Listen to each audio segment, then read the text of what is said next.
14 de abril, a Beata Lidivina, ou Santa Liduína. Santa Liduína foi uma das poucas almas privilegiadas por Deus, chamada e destinada pela divina providência a seguir o divino esposo no doloroso caminho do sofrimento. Natural de Schiedam, cidade dos Países Baixos, era Liduína filho de pais pobres, porém religiosos e honestíssimos.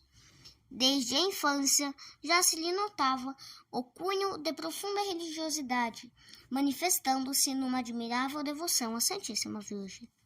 A imagem de Nossa Senhora exercia uma atração tal sobre o coração da menina, que esta, cada vez que o caminho a conduzia de frente da igreja, la lembrava para saudar com uma Ave Maria a Santa e Divina Mãe. Como, em certa ocasião, se demorou mais do que era de costume, e esta demora tivesse causado embaraço em casa, a mãe repreendeu-a.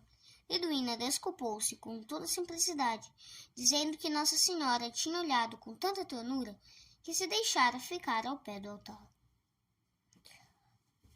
Tendo apenas 12 anos de idade, era Liduína uma menina lindíssima, e por este motivo não lhe faltaram admiradores entre os jovens do lugar. Os pais nutriam o desejo e a esperança da filha tratar o casamento com um dos mais ricos pretendentes. Liduína, porém, rejeitou todas as propostas, por mais lisonjeiras que fossem, declarando-se esposo de Cristo, a quem desejava guardar fidelidade até a morte. Para se ver livre dos pedidos de casamento, rogou a Deus que lhe tirasse a beleza do rosto e toda a formosura. Deus ouviu os rogos de sua serva do modo singular. Apreciadíssimo é na Holanda o divertimento da patinação. Era no dia 2 de fevereiro de 1395, festa de Nossa Senhora das Candeias, quando Liduína, acendendo o convite das companheiras, com ela se dirigiu ao lugar da patinação. Liduína contava 15 anos. Aconteceu que, estando a apreciar as evoluções daquele esporte, de repente recebeu um fortíssimo empurrão de uma companheira que não a tinha visto. O golpe todo inesperado fê-la cair com tanta infelicidade que fraturou uma das costelas. Foi esta a primeira estação no caminho da cruz, que terminou com a morte, 38 anos depois.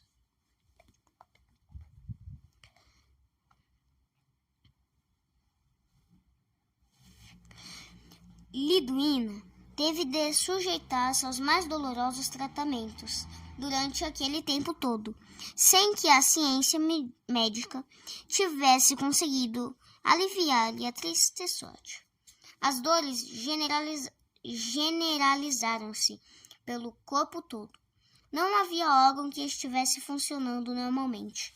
Os pulmões, rins, estômago, fígado apresentavam sucessivamente sintomas dos mais alarmantes de moléstia gravíssima.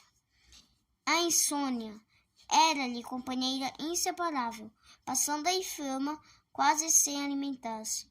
Muitas pessoas julgavam extraordinário esse estado, e não lhe faltava quem o atribuísse a influências diabólicas. Não foi coisa fácil para o pobre doente, principalmente nos primeiros anos de enfermidade, conformar-se com a vontade de Deus e sofrer tudo com paciência. A situação tornava-se-lhe ainda mais aflitiva quando quem a animasse e consolasse, confortando-lhe o espírito com palavras estimulantes e dando-lhe uma direção firme, prudente e santa.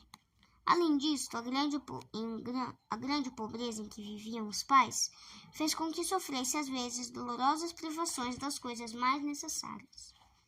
Deus compadeceu-se de sua serva, enviando-lhe um confessor e diretor espiritual exemplaríssimo, a quem conseguiu dirigir a atenção de penitente para a sagrada paixão e a morte de Nosso Senhor, mistério este em que seu espírito achou conforto, consolo e orientação segura.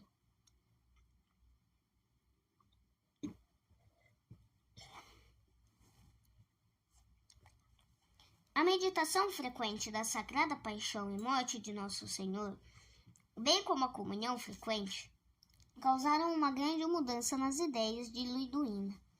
Não mais teve o desejo de ficar boa. Não mais se afligia quando lhe faltava o recurso material nos padecimentos. Não mais se lhe ouvia uma palavra de impaciência. Não mais se lhe via um gesto de desânimo. Entregue à vontade de Deus. Outra coisa não desejava, senão sofrer e crescer no amor de Jesus. Pela paciência heróica, causou a conversão de não poucos pecadores, os quais, impressionados pelos sofrimentos de Liduína e sua admirável conformidade, abandonaram a senda do vício e se restabeleceram na graça de Deus. Sem cessar, oferecia as dores a Deus, para alcançar a conversão dos pecadores e pelo alívio das almas do purgatório. Paupérrima, distribuía entre os pobres as esmolas que se lhe davam. Em compensação, Deus cumulou sua selva de graças extraordinárias. Assim foi Liduína muitas vezes consolada pela aparição do anjo da guarda, que a consolava e confortava nos sofrimentos, mostrando-lhe as delícias do céu e os horrores do inferno e do purgatório. Jesus Cristo e a Mãe Santíssima dignaram-se de aparecer à santa doente. Pelo fim da vida, Liduína foi acometida de hidropisia, e quando a peste fez sua marcha desoladora pelos Países Baixos, não parou diante a porta da pobre padecente. Cálculos renais causavam-lhe sofrimentos atrozes. Já não podia suportar a maciez da cama. O corpo parecia uma chaga. Para achar alívio e ter um jeito de ficar deitada, tomou por leito duras tábuas. A estes sofrimentos juntaram-se outros, causados pela invasão do exército de Filipe de Borgonha na Holanda. A rude soldadesca foi de um procedimento indigno para com a pobre doente. Quando os malfeitores, acusados dos seus crimes, deviam responder à justiça humana, Liduína protestou, pedindo a Deus que se entregasse à vingança. Assim aconteceu e os miseráveis tiveram um fim desgraçado. Liduína teve o grande consolo de receber o aviso de sua morte dos lábios de nosso Senhor Jesus Cristo. Nos últimos dias, os sofrimentos redobraram. Num dos acessos de vômito, Liduína desfaleceu, entregou a alma puríssima ao divino esposo. Era no dia 14 de abril de 1433. O corpo da santa, tão maltratado e desfigurado pelas moléstias, cada qual mais grave, depois de morto, retomou toda a formosura primitiva. Muitos milagres lhe testemunharam a santidade. As relíquias de Santa Liduína acham-se em Bruxelas. Durante 38 anos, Santa Liduína sofreu as dores de doenças cruciantes. Que são 38 anos? Um pequeno lapso de tempo, mas uma eternidade para um pobre doente, que os passa no fundo de uma cama. Que são 38 anos em comparação com a eternidade? Os 38 anos de sofrimento atroz para Santa Liduína tiveram um fim. Quando será o fim dos tormentos dos condenados ao inferno? Nunca. As penas do inferno não têm fim. O inferno é eterno. Agora uma pergunta. Se tivesse certezas que pelo teu primeiro pecado mortal, Deus, por castigo, te mandasse uma doença dolorosa de 38 anos, terias coragem de cometer tal pecado? Por que então pecas tão fria e sossegadamente, quando sabes que cada pecado grave terá por consequência não uma doença de 38 anos, mas dores eternas no inferno?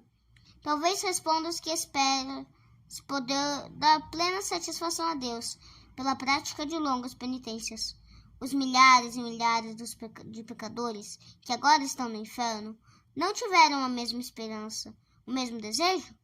O que lhes aconteceu poderá acontecer-te. Não é grande imprudência, leviandade imperdoável, expor-se ao perigo de perder a alma eternamente? Lembra-te do inferno e foge do pecado.